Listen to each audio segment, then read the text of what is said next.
नमोस्तु हे गुरुवर, नमोस्तु हे मुनिवर, नमोस्तु। आज बहुत ही प्रसन्नता का विषय है। प्रदीप जी कासलीवाल तो जुड़े रहे और उनके कंधों पर हमने एक बहुत बड़ी जिम्मेदारी दी थी, जैन जनगणना जागरूकता अभियान को आगे बढ़ाने की। उन्होंने काफ़ी अच्छे से काम भी किया, पर बीच में कोविड के प्रकोप ने उनको भी हमसे छीन लिया और काम भी रुक गया।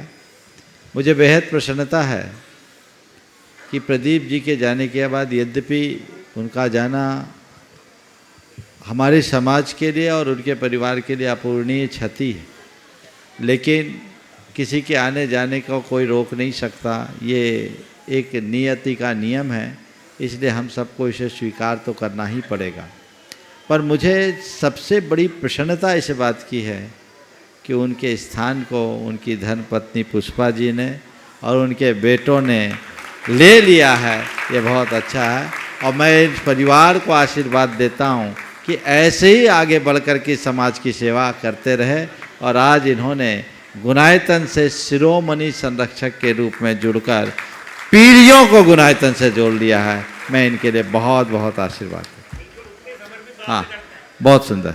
और आइए चलते हैं, टीवी चैनल का बहुचर्चित विश्व विकास संघ का समाधान का कार्यक्रम प्रारंभ करेंगे और प्रथम शंका के लिए मैं आमंत्रित करूंगा श्रीमती पुष्पा जी कासलीवाल, यहीं आ जाए। नमोस्तु नमोस्तु नमोस्तु सभी शुल्लक जी को।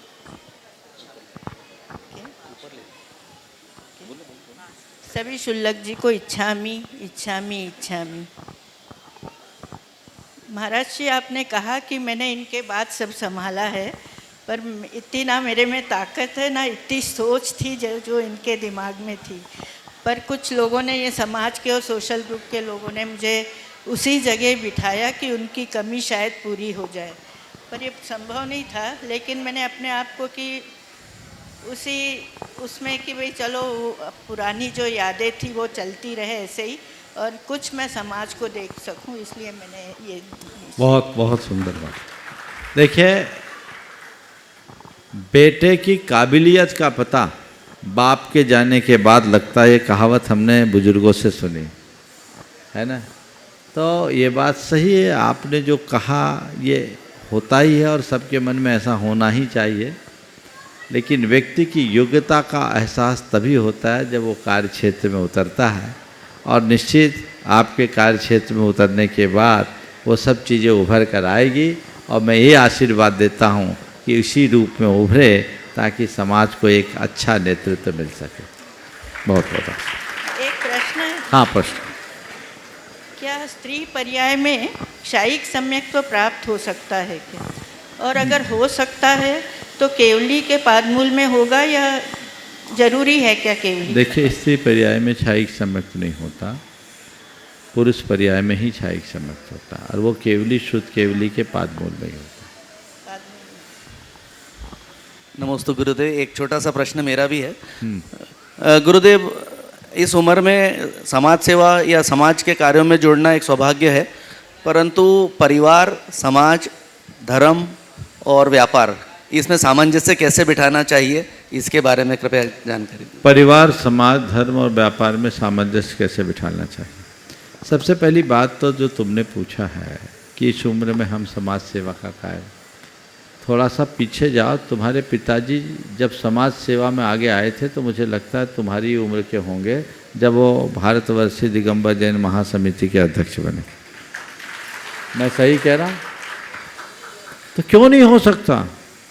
सब हो सकता है, लेकिन इसके पीछे मुझे दो कारण दिखते हैं। पहले तो ये, यहाँ बैठे सब बुजुर्गों से मैं कहना चाहूँगा, हमारे बुजुर्ग आखिरी तक इतने जवान बने रहते हैं कि उनके बेटे जब तक बूढ़े ना हों उनको मौका ही नहीं मिलता। तो पहली बात तो यह है कि बुजुर्गों को चाहिए, मेरी बात को बहुत व्यापकता से समझना। मानता हूँ आप लोगों की बेहद कार्य क्षमता है, लेकिन मैं मानता हूँ कि आज के युवा का पोटेंशियल आपसे 7 गुना है।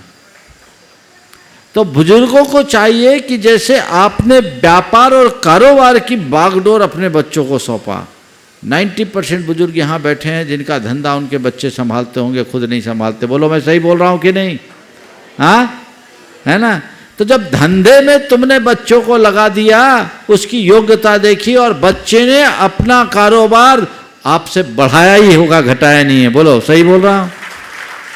तो उसकी योग्यता का आकलन करो और अपने ही समय रहते बच्चों को सामाजिक और धार्मिक दायित्व निर्वाह करने का अवसर प्रदान करो। मौका मिले, अब 80 साल तक आप ही जवान बने रहोगे, तब तक बेटा तो 70 का हो ही जाएगा, फिर मौका ही नहीं मिलेगा अपने आप को स्थापित करने का। इसलिए मैं सब माता पिताओं से कहना चाहूँगा, अगर अपने कुल का नाम रोशन करना चाहते हो तो अपने सामने अपने बेटों को जैसे व्यापार में स्थापित करते हो, वैसे ही परिवार और समाज में भी स्थापित करो। उनको अवसर दो, अनुकूलता दो। तुम ही लोग सब मजा ले लोगे तो वो बेचारे क्या करेंगे? उनको कुछ मिलता ही नहीं है। तो ये परंपरा शुरू होनी चाहिए, समझ गए? अब मैं सवाल पे आता हूँ तुम्हारे, कि हम अपने पारिवारिक, सामाजिक, धार्मिक और व्यापारिक दायित्वों के मध्य सामंजस्य कैसे बनाएं? आज तो बहुत अच्छा युग आ गया है। लोगों को सबसे ज़्यादा जो कठिनाई होती है वो व्यापारिक में होती है, और आज की पहली प्राथमिकता व्यापारिक है। हर व्यक्ति की कहता जरूर है कि हम परिवार के लिए कमा रहे हैं, लेकिन वो व्यापार उसकी पहली प्रमुखता है। व्यापार के पीछे आदमी परिवार को छोड़ता है, व्यापार के पीछे समाज को भूलता है, और व्यापार के पीछे व्यक्ति धर्म से भी विमुख हो जाता है। तो मैं आपसे कहता हूँ, उसको ठीक कर लो, और उसको ठीक करने के लिए टेक्नोलॉजी बेस्ड काम करो। अब तो सब ऑटोमेशन पे आ गया है। सिस्टम ऐसा बनाओ कि खुद को केवल नीतिगत निर्णयों तक सीमित रखना पड़े और नोट छपता रहे। मैं तो ये कहता हूँ, मैं हमेशा कहता हूँ, आज फिर से दोहरा रहा हूँ, जिनके पास जेब हैं उनकी दोनों जेबें भरी रहनी चाहिए। यही आशीर्वाद है, तुम्हारी दोनों जेब भरी रहे, एक नहीं फुल। जब तुम्हारी जेब भरेगी तभी धर्म की प्रभावना कर पाओगे, तभी समाज फल फूल पाएगा, और तभी परिवार को प्रतिष्ठा मिलेगी। लेकिन जेब इस कदर भरो कि इन्वॉल्वमेंट कम हो और अर्निंग अधिक हो। सिस्टम से काम करिए। अगर आपने उस सिस्टम को अपना लिया तो चीज़ें आपके अनुकूल हो सकती है, और जब व्यापार संभल गया तो फिर आप धर्म की तरफ भी ध्यान दोगे, समाज की तरफ भी ध्यान दोगे, और परिवार की तरफ भी ध्यान दोगे।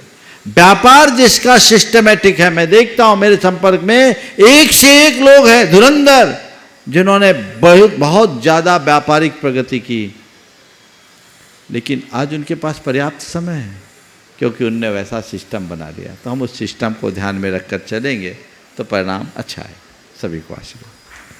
और आइए मैं आमंत्रित कर रहा हूँ आर्यका द्रव्यमती माता जी की ग्रस्त अवस्था के माता, जिनके पिता श्री गुलाब चंद जी, उनकी समाधि परम पूज्य मुनिवर अजीत सागर जी के मानस सानिध्य में सागर में संपन्न हुई थी। उनके पुत्र यहाँ पर उपस्थित हैं, श्रीमान प्रमोद जी। महाराज श्री नमोस्तु। महाराज श्री पूरे परिवार आर्यका माता श्री द्रव्यमती माता जी की आपको नमोस्तु नमोस्तु नमोस्तु। महाराज श्री पिताजी की समाधि के उपरांत बेटों के कुछ ऐसे कर्तव्यों पर प्रकाश डालने की कृपा कीजिए जिन्हें पूरा करके ऐसे पिताजी के बेटे होने का गौरव प्राप्त कर सकें। पहले तो मैं चाहूँगा एक बार जोरदार करतल ध्वनि से इस परिवार का अभिनंदन करें। ये आर्यका द्रव्यमती माता जी के द्रव्यमती जी के परिवार से संबद्ध है, और अभी कुछ दिन पूर्व ही इनके पिताश्री ने उत्तम समाधि मरण प्राप्त किया। अव्रती जीवन तो था ही। आपने पूछा उनके बेटों के लिए कुछ बताओ। एक ही रास्ता, जो हमारे पिता ने रास्ता अपनाया वही रास्ता मुझे अपनाना है। उनने अपना दायित्व पूरा करके पारमार्थिक कर्तव्य का पालन किया, मैं भी अपना दायित्व पूरा करूं और पारमार्थिक कर्तव्य का पालन कर सकूं। बोलिए परम पूज्य आचार्य गुरुवर श्री विद्यासागर। जय जय।